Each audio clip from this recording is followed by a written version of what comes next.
Olá, eu sou o Dr. Michel Mandelmann, ginecologista obstetra, e vamos falar sobre um tema a respeito que atinge as mulheres já na idade um pouco mais avançada, menopausa. O que é menopausa?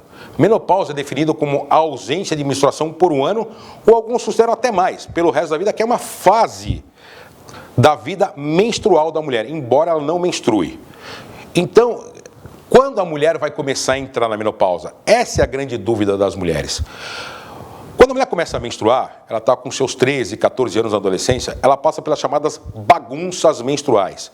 Ela menstrua no mês, para 2, 3 meses de menstruar, no outro mês menstrua muito, no outro mês menstrua pouco, daqui a 2 meses desce muito, no outro mês desce pouco, até que chega um determinado momento que, na grande maioria das mulheres, regulariza o ciclo. Ela tem uma fase de vida regular de ciclo durante os 30 anos, mais ou menos, até que quando novamente começa essa bagunça menstrual, que pode ser um indício que ela vai entrar na menopausa. E ela chega ao consultório e fala: doutor, eu já estou com bagunças menstruais por volta dos seus 45, 50 anos, que essa é a grande média da população brasileira que vem ao consultório, que provavelmente vai entrar na menopausa.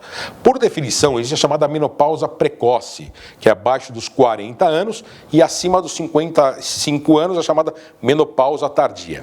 O que o médico tem que fazer nesse momento, quando ela chega com a queixa de bagunça menstrual nessa faixa etária? Normalmente nós pedimos um exame chamado dosagem do hormônio FSH. O FSH é chamado hormônio folículo estimulante, que ele é o primeiro hormônio que aumenta quando a mulher vai entrar na menopausa. Ele que determina a falta da chamada reserva ovariana. Logicamente varia de laboratório para laboratório. Só para dar um dado para vocês, acima de 35 miliunidades por ml, indica que a mulher já está entrando na menopausa.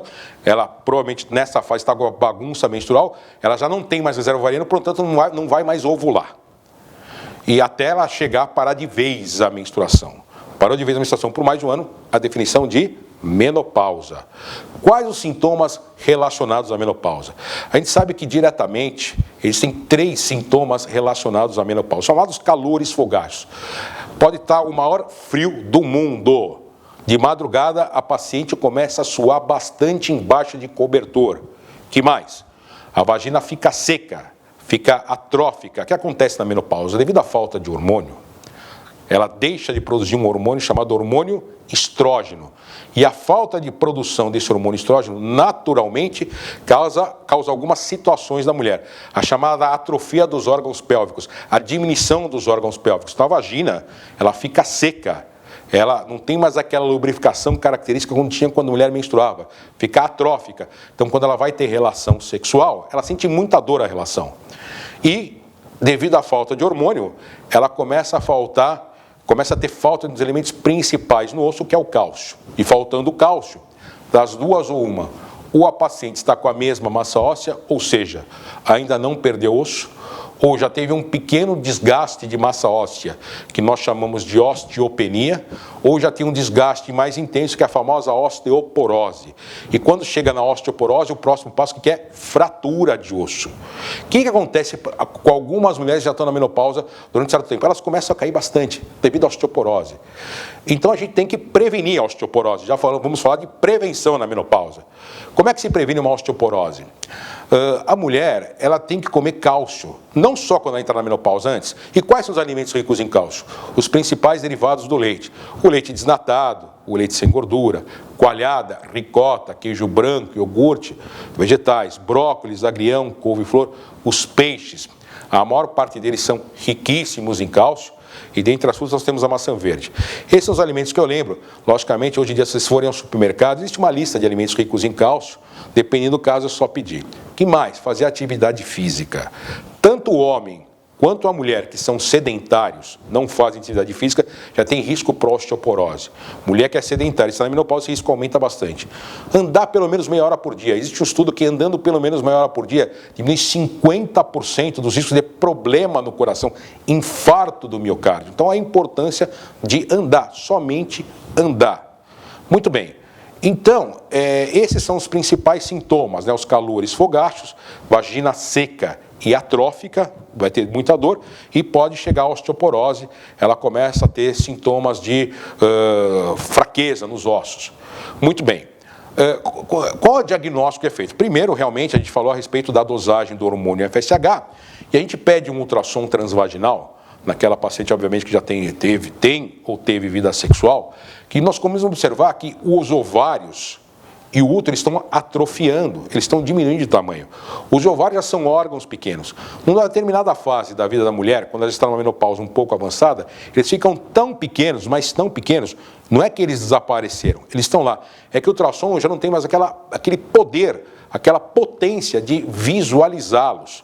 É comum, no laudo de mulher menopausa, está escrito ovários não visualizados, não visibilizados, são termos que nós usamos quando fazemos ultrassom.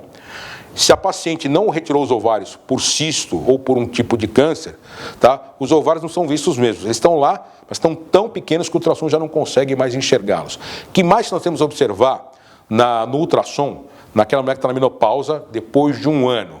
O eco endometrial. Quem que é o eco endometrial? Toda vez que a mulher menstruava, junto com o sangue, saía um pedaço interno do útero que é o endométrio. Quem que é o eco endometrial? É a medida desse tecido interno do útero ao ultrassom. Só para dar um dado para vocês, logicamente tem que saber isso, somos nós médicos, o esperado é até 5 milímetros para a mulher que está na menopausa e não faz uso de terapia de reposição hormonal, e até 10 milímetros para a mulher que está na menopausa e faz uso de terapia de reposição hormonal. Por quê? Vamos supor que nós pedimos ultrassom, deu eco endometrial de 15, 20, 30 milímetros, isso chama atenção, que pode ser uma situação benigna ou maligna. O que tem que fazer? Fazer uma biópsia desse endométrio, retirar um pedaço dele, verificar o olho nu, qual que é a cor, a distância de um ponto a outro, a profundidade, os contornos e colocar ao microscópio para saber se tem células boas ou ruins, benignas ou malignas. Então, são esses exames que normalmente a gente pede. Hoje em dia a gente sabe também que devido à falta de hormônio, a mulher começa a ter riscos para algumas doenças, diabetes, hipertensão. Então é importante ela procurar um clínico para avaliar esse risco, a necessidade de pedir alguns exames. E o tratamento na menopausa? O tratamento clássico é a famosa TRH, ou seja, terapia de reposição hormonal. E quando se fala em hormônio, tem as indicações e as suas contraindicações. Se a mulher tiver contraindicação, não podemos usar o hormônio para aquela paciente. Muito bem.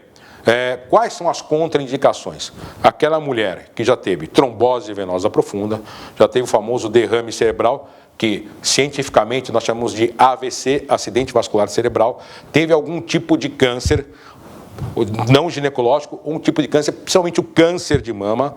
Se o endométrio não está hiperplasiado, como eu falei, para fazer um diagnóstico se é câncer endométrio ou não, porque o hormônio pode aumentar isso.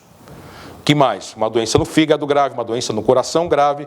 Quer dizer, se ela fuma, hoje em dia, você vai aos congressos e já é praticamente uma contraindicação absoluta não usar método de terapia de reposição hormonal para aquela paciente que fuma. Por quê?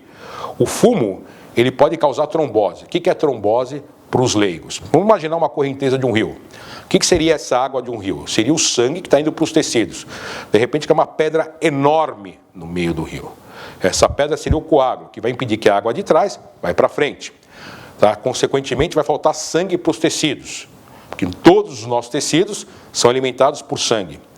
Então, essa pedra seria o coágulo. Quem é que causa isso? O fumo. Quem é que pode potencializar isso, ou seja, aumentar o coágulo? O hormônio que tem na terapia de reposição hormonal. Então, fumo e reposição hormonal não combinam. E aquela história, a paciente tem que decidir qual que é a melhor decisão. Vai fumar ou vai usar a terapia de reposição hormonal? Logicamente, a gente espera que elas parem de fumar. É uma situação difícil, sim, porque envolve vício, tem que procurar ajuda, às vezes, com psicólogo, com psiquiatra, uma ajuda comportamental. Muito bem. Além disso, a gente sabe que fazer reposição hormonal é muito bom, tá? Já pensando nas indicações. Aquela paciente tem calores, fogachos, tudo isso está acontecendo por quê? Porque está faltando, como eu disse, a produção de um hormônio chamado hormônio estrógeno, que leva a isso. Então, a gente entra com terapia de reposição hormonal, tá? A mais comum usada, mais frequente, é a oral. Existem dois tipos de terapia de reposição hormonal. Tem aquela que é somente a base de estrogênio e aquela base de estrogênio e progesterona. Quando é que você usa uma, quando é que você usa outra? Muito bem. Na mulher que é esterectomizada, ou seja, foi retirado o útero, tá? Você pode usar só aquela que tem estrogênio. Por quê? Porque se não tomar cuidado, a gente falou que se entrar com estrógeno na mulher que tem útero, em alguns casos, pode aumentar, hiperplasiar o endométrio, que pode levar a uma situação chamada de hiperplasia, tá? Do endométrio, que é uma situação benigna, pode levar a um câncer de endométrio. Então, na mulher que tem útero, além do estrógeno, nós temos que entrar com progesterona, cuja função da progesterona nesse momento vai ser proteger o endométrio, evitar que ele cresça. Então, na mulher que não tem útero, entramos com estrógeno. Na mulher que tem útero, além do estrógeno, progesterona também. Ou seja, cada caso é um caso. Existem aqueles, além do hormônio, existem os adesivos que nós podemos usar. Aquela história, né? Se a paciente tem contraindicação, ela pode decidir o método. O mais comum, o mais frequente é o método de reposição hormonal. Que mais? Existe aquele... E quando tiver contraindicação? Hoje em dia, você usa substâncias naturais, normalmente à base de soja, que é as famosas isoflavonas, que em alguns... existem alguns estudos, como ela tem receptor com hormônio estrógeno, em alguns casos, também alguns falam em contraindicação. Cada caso é um caso, tem que avaliar aquilo que é melhor para o paciente naquela situação. Eu quero deixar bem claro que menopausa é uma situação normal para a paciente. Muitas pacientes se queixam que ela tem a chamada síndrome do ninho vazio. O que é isso? Nesse momento, a mulher já teve os filhos criados, acha que ninguém mais gosta dela, e em alguns casos ela precisa de um apoio psicológico. Nada mais justo que procurar um psicólogo para ajudá-la e não deixar de fazer atividade física, porque melhora muito a cabeça dela em termos comportamentais e principalmente em termos sexuais.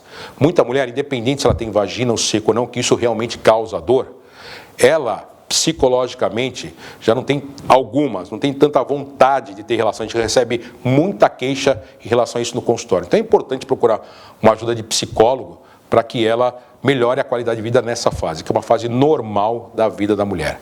Eu espero ter esclarecido esse tema para vocês. Estou disposto a mais novas conversas em relação a outros tipos de temas. Muito obrigado.